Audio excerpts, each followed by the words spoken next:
Hello everyone, I am Shubha. Hopefully all of you are doing great.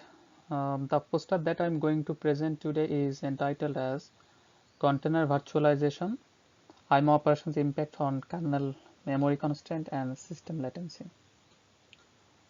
So actually we all know that container virtualization is getting more and more popular these days due to lightweight properties. For example, the container platform actually take 30 to 40 seconds less than the virtual machines when starting. But actually maintaining the security of container is a big concern now, as container images can be a easy target for rootkit attack to implant malware or untrusted software inside it. So a reliable integrity measurement architecture is essential to measure the integrity. Linux Integrity Measurement Architecture IMA measured the accessed files by looking into the policy. After measuring the binaries and generating corresponding hash value, IMA maintains a measurement list inside the kernel physical memory location. IMA also extends this measurement list into PCR inside TPM using cryptographic hash algorithm. Now, key point to remember here is that each measurement operation is done before the measured component takes control on the platform. Thus, it is guaranteed that if a malware or insecure configuration is executed either, it cannot tamper the measured value inside the TPM.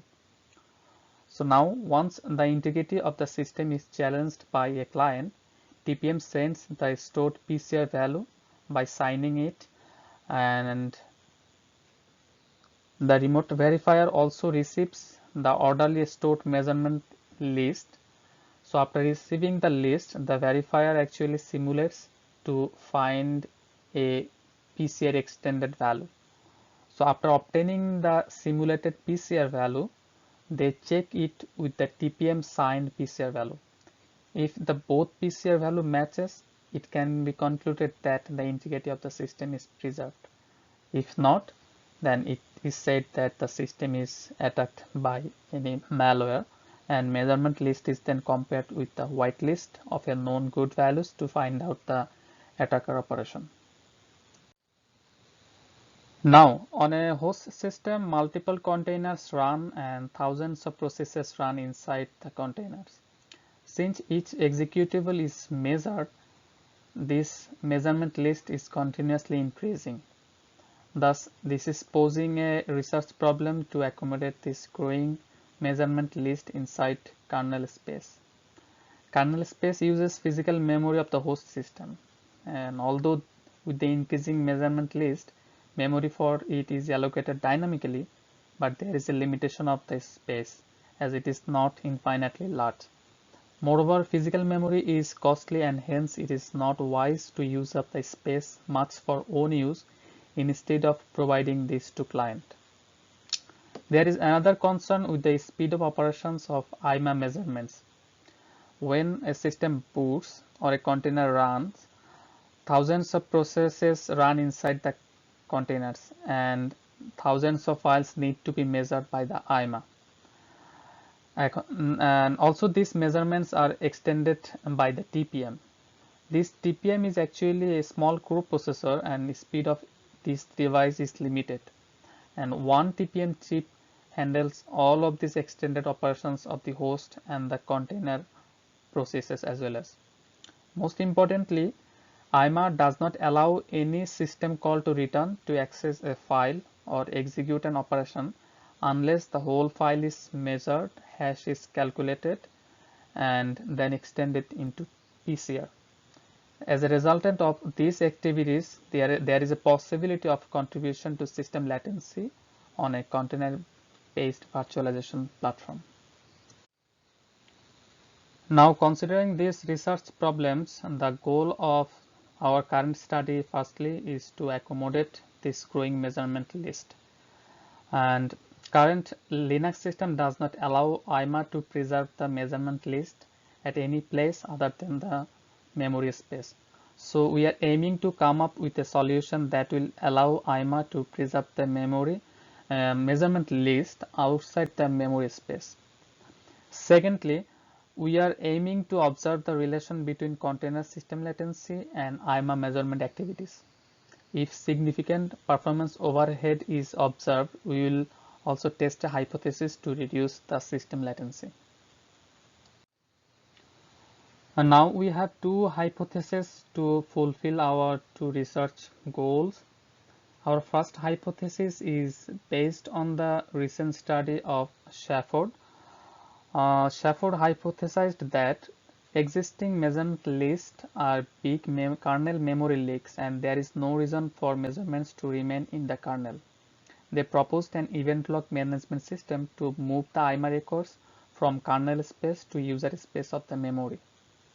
Now, although this is eliminating the possible kernel memory leak threat, but the increasing measurement list is still remaining in the memory space. So our hypothesis is that swapping the measurement list into separate disks can be a way out of physical memory constraint problem.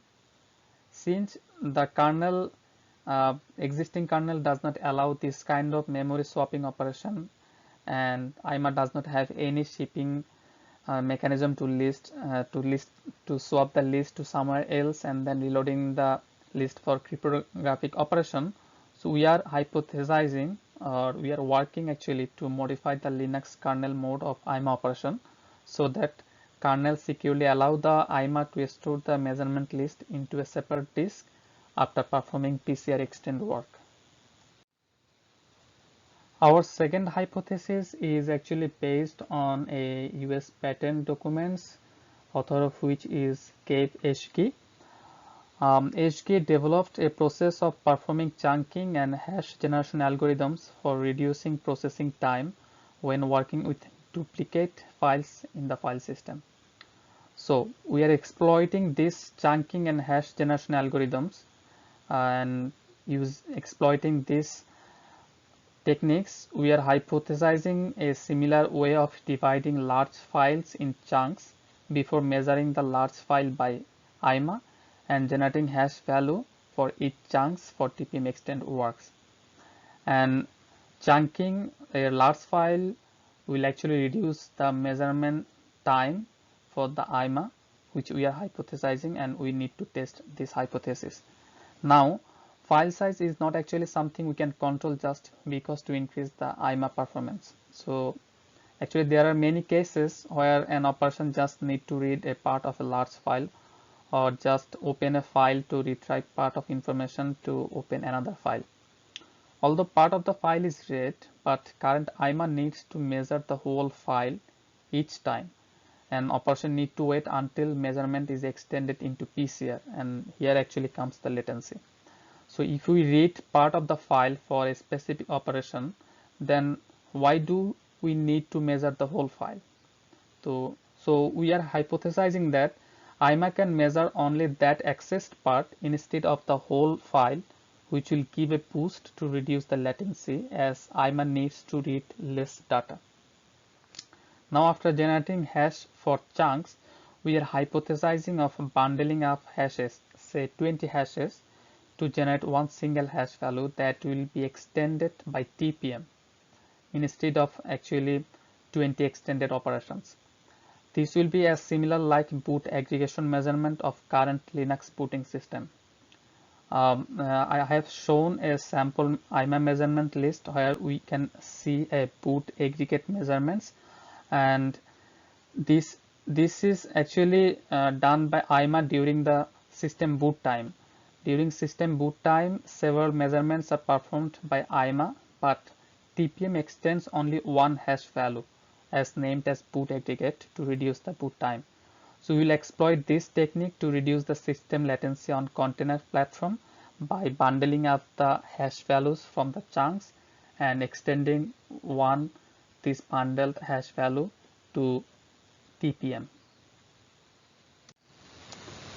Based on our second hypothesis, we are aiming to build a simulation model for measuring files, IMA digest work to generate hash value for measurement list, sending it to TPM to extend into PCR, measuring wait time to finish these activities, and then going to the next measurement. With that model, we can adjust the contents to see how much latency is affected by TPM operation. If latency is say 10% higher, then how it will actually affect the boot time. We will check it. We can measure how dividing the file into chunks affects the measurement and hash calculation time of the IMA to return the system call.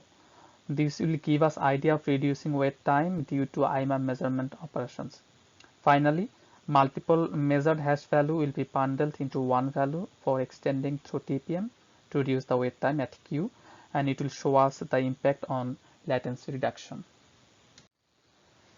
We did not come up with any significant result yet for this experiment.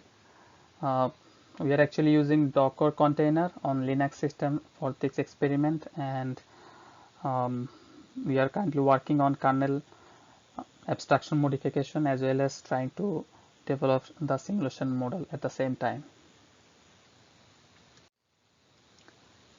Finally, actually, I would like to acknowledge our instructor for this course, Professor Andrew Kuhn, for his tremendous effort throughout the courseworks of grade 900A and B. My sincere gratitude to him for his nice directions, encouragements throughout the semester. I want to thank my batchmates as well as for their review comment throughout the courseworks. That's actually all about my today's presentation. If you have any question about my work presented today, please leave a comment. And thank you all for listening me. Wish you good health.